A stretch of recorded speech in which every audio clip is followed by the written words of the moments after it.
दिनै माजबाद block voters party इन्टारनेशनेलनि सांग्रांथि मेल खुंनाय जादों। अदालगुरि जिल्लानि माजबाद ब्लक कमिटियाव भटार्स पार्टी इन्टारनेशनेलनि मोनसे सांग्रांथि मेल खुंनाय जादों। दिनै फुंनि 11 रिंगायाव माजबादाव दुर्गा फुजानि सावराय जथुम नब्लाङाव भटार्स पार्टी इन्टारनेशनेलनि माजबाद ब्लक कमिटिनि मोनसे सांग्रांथि मेल खुंनाय जायो। भटार्स पार्टी इन्टारनेशनेलनि अदालगुरि जिल्लानि आफादगिरि भारत गयारिनि मासि सामलायनायाव खुंजानाय बे मेलाव माजबाद ब्लक आफादनि सिङाव मोन 30सो बुथ कमिटिफोरनि मावथिफोरा बाहागो लादोंमोन। दिनैनि बे सांग्रांथि मेलाव नेहाथारि बिनय कुमार बसुमतारी, अदालगुरि जिल्ला आइजो मोर्चानि आफादगिरि रेणु बसुमतारी, नेहाथारि दीपा राभा, माजबाद ब्लक आफादनि आफादगिरि रामचरण मदाहि, नेहाथारि निरन बसुमतारीजों लोगोसे गोबां सुबुंफोराबो बाहागो लादोंमोन। আমি ভটাৰ্ছ পাৰ্টি ইণ্টাৰনেশ্যনেলৰ হৈ আমি যি ভোট দিওঁ, এই ভোট দিয়াৰ বিনিময়ত যে দেশৰ ভোটাৰে ভোটাৰশ্বিপ বা অৰ্থনৈতিক স্বাধীনতা পোৱাৰ এটা সাংবিধানিক প্ৰাপ্য আছে। সেই প্ৰাপ্যটো আজি 2011 চনৰ 2 ডিচেম্বৰ তাৰিখতে পাৰ্লিয়ামেণ্টৰ গোৱেল কমিটিয়ে পাছ কৰি দিছিলে।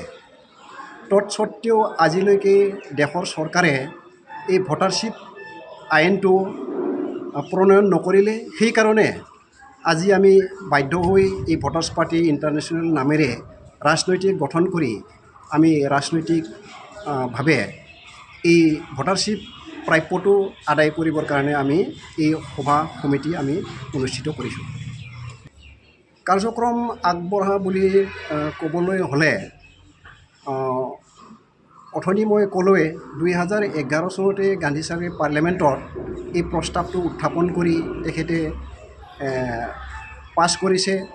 গতিকে আমি ভাবোঁ এই ভটাৰশ্বিপৰ যিটো সংগ্ৰাম, এই সংগ্ৰামটো বহুত ওপৰলৈকে আগবাঢ়ি গৈছে আৰু আমি আশা কৰোঁ এই ভটাৰশ্বিপটো আমি অতি শীঘ্ৰে পোৱাৰ কাৰণে আমি আশা কৰিছোঁ। बानजायनायाव भटार्स पार्टी इन्टारनेशनेला मोनसे सजागता सभा जों बेयाव खुंदों बा खुंनो लादों। दा बेयाव जोंनि मेनलि सजागता सभानि उद्देश्यआनो जाहैबाय जोंनि भट होग्रा रायजो राजाफ्रा दिनैसिमबो मिथियाखै जे जोंनि बे भटार्स पार्टी इन्टारनेशनेला मा खामानि मावगासिनो दङ।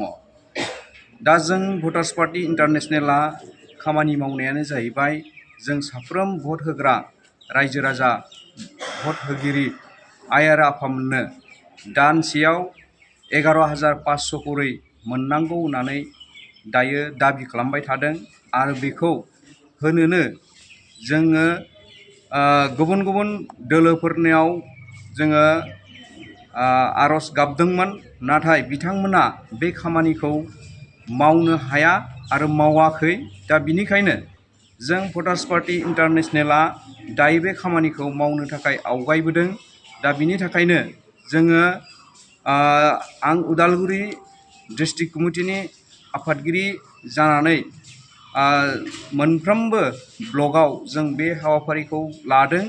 दिनै गिबि खेब माजबाद ब्लक कमिटिनि नैबे दुर्गा फुजा रायजोआ दुर्गा फुजा जितु कमिउनिटि हलनि सिङाव जों बे हाबाफारिखौ लानाय जादों आरो फैबाय थानाय जोंहा बिटिआर निर्बासन बा बिटिआर इलेक्सन बेवहाय जोंनि बिपिआइ दोलोनिफ्रायबो प्रार्थी जोङो दैखांगोन। दा आसा खालामो जोंनि रायजो राजाफ्रा जोंजों भटार्स पार्टी इन्टारनेशनेलजों हेफाजाब आरो मददखौ होगोन। जोङो बे आसायै दिनै ओंखारबोदों आरो जों आवगायलांबाय थागोन। जों नुनो मोनदों जोंनि जितु दानि सोलिबाय थानाय